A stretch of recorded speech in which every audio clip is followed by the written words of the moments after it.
look at her. You looking at a miracle. I'm telling you, ain't no devil in hell, no hospital, no sickness, no disease. Nothing can hold you down when God is on your side. Come on, amen. Tell the church, my woman of God, what went on this week. Amen. So on Friday, I was about to say a great testimony. I have been saying to God, I need you to show yourself to me. I'm the same God that I read about in the Bible. I need to be able to see. I need to see some signs, miracles, and wonders because I grew up in a very traditional church. And he had to remind me this morning, you asked me for a miracle and I gave you one. You are the miracle.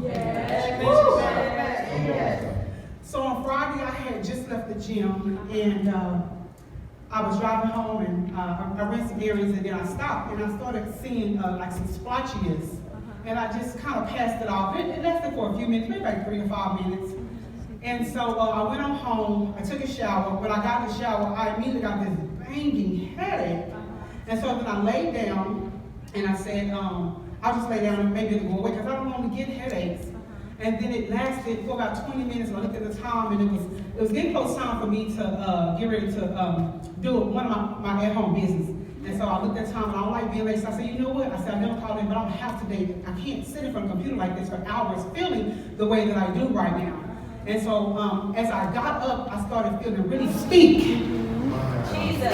Oh, Lord. My God, my God. I was literally slurring, like I was and she was like, Mama, what is wrong with you? And I said, I need you to help me. And so she immediately started seeing the tears on her eyes. She got real nervous. And so she helped me send the email. And so I told her to call my prayer partner. The Lord gave me my prayer partner. He said, I want y'all to pray for 30 days. 30 days straight. And I told her, I told her what God said. I said, we have to know it's not if the enemy strikes, it's when. I said, so God told me to tell you that we have to make sure our prayers are more on the offense than the defense. We're not going to sit and wait for the enemy to strike. We know he's going to come. So probably 2 days prior to my situation, she texted me one night and said, pray for me. She said, I'm feeling really weak and she said they thought she was dehydrated. She was kind of shaking too. So then I said, call her. So she said, I think you got the same thing. I can come over. Then she started hearing me talking. She was like, what's going on? I said, you got to come just pray. Let me tell you, church, I wasn't scared. Like I can't even give y'all my full testimony, but God has been dealing with me in such a way, I wasn't even scared. I was crying because hearing myself talk like that, oh my goodness. But I wasn't scared. I said, God, I trust you. And so I told my daughter, I said, call my spiritual mentor. So she called, I said, don't call her, FaceTime her. So when I FaceTime her, she said, what's going on? She said, you need to go to the hospital. She said, I know we women of faith, but we have to also use wisdom. So she prayed me then. She told my daughters, take your mother to the hospital. So my oldest daughter, she driving. I'm telling y'all, I'm speaking in tongues, stuttering and all. You know what I mean? I'm like, I don't care. And I started calling that thing out, you are not going to take my voice. And the Lord reminded me at the beginning of 2019, the woman of God said, the Lord said it's time for the muzzle to come off. You've been silent for too long. He reminded me of that. And so just earlier that day, I took offense to something, and I'm taking this class, and I'm trying to give y'all a really short version, but I needed to make sense because God said, make sure you share this part. It may seem simple to some people, but some of y'all need it. The class, in the class, the lady talked about how, and she talked about even in the body of Christ, but so many of us are serving and we're so broken.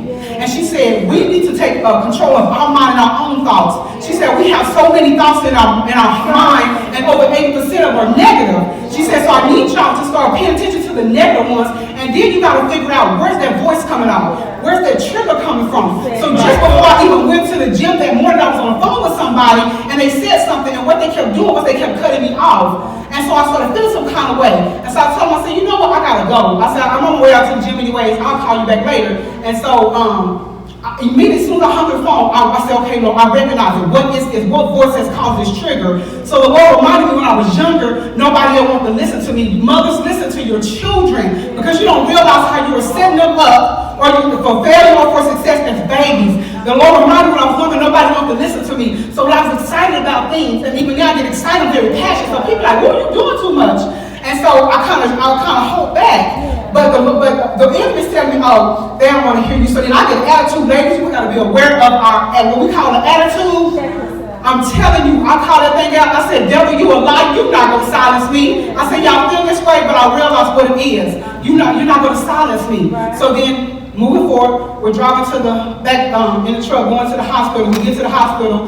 I'm not even realizing they're already thinking I'm having a stroke. I don't even realize this. And so we get into the hospital. I'm the second person in line. As soon as I get in line and sit down, I start telling the lady what's going on. My daughter, she's standing there with me. And my daughter, she's standing there with me.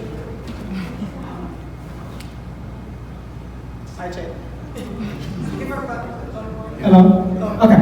And my daughter, she's standing there with me. And so they immediately said, come on to the back. And I'm thinking, dang, this quick with the emergency room. You know, you could be sitting there for an hour, right? So we get in the room, and I'm telling y'all, that was the first time I seen doctors and nurses move like I see on TV. Like they was moving around. They popped 2 IVs in my arms real quick. Still didn't know, I didn't realize what was going on, but I just kept praising God. I kept thanking Him. I said, Lord, I don't know what it is, but I still trust you. He was praying for me. My friend was outside with my kids, and they was, you know, I could hear them on the phone praying. My daughter had called, they was on the phone praying. They was talking about fear. I didn't have no fear.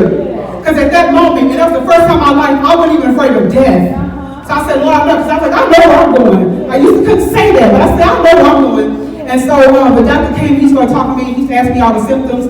And so they ran all these tests, they took blood, urine, they did EKG, they took me to get a CAT scan, they did all of that. And so we sat there for hours waiting on the results.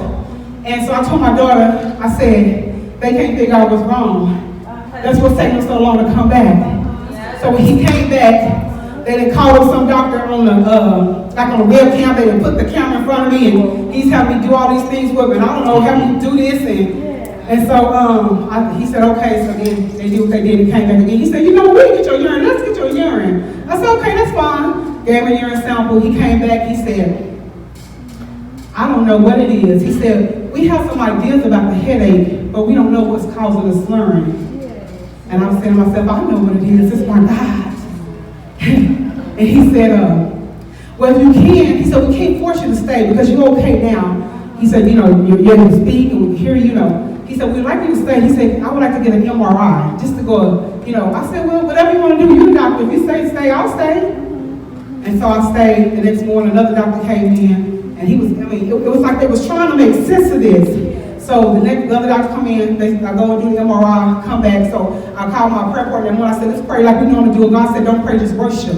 So I'm in the hospital bed, and we talking, we just worshiping.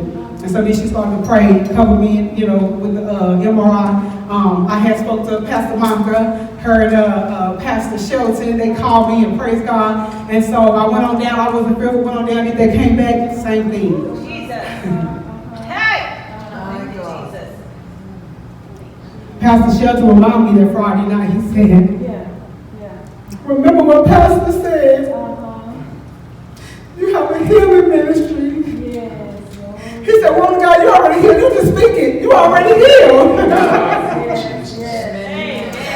Woo! So the MRI came back negative. So all they couldn't do was release me. And God said, because I told God, I said, God, I wasn't scared. I said, I was going to stay home in my bed, and I was going to tell my children just to check on me, every so often. He said, no, I need you to go to the hospital. I need you to say, the doctor said they can see no sign. They saw the physical sign. But when they ran the test, I need you to say, the doctor said they could find no trace of a stroke, even though looking at you, everything said stroke. So I just praise God this morning. Come on, let's give God praise. God still is a healer.